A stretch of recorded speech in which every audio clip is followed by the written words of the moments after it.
Gülşən Qəmbərova yazır. Salam dəyərli ustad, biraz da xahiş bu yoldaşın qədrini bilməyən kişilərdən danışın.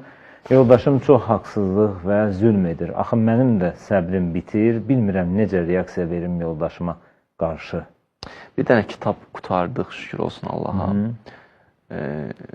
Bir neçə müddətdə ailə haqqındadır. Yol yoldaşıdır kitabın adı.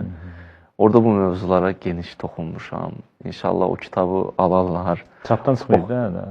Mən bilən az bir müddətdə çapdan çıxmalı. Artıq elan verilib. Orada daha geniş toxunmuşam. O ki qaldı, indi o kişilər ki, qədrini bilmir. Bəzi qadınlar da əksinədir, kişilərin, həyat yoldaşlarının qədrini bilmir.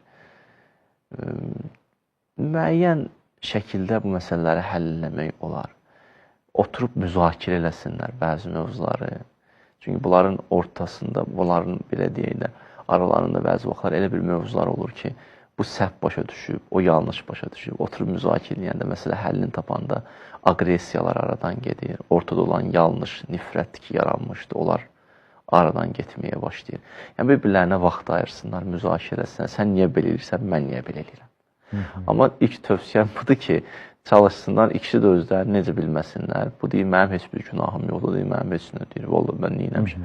Oturub danışanda görürsən ki, səndə də necə çatışmayan cəhətlər var, qarşı tərəfdə də. Bəli.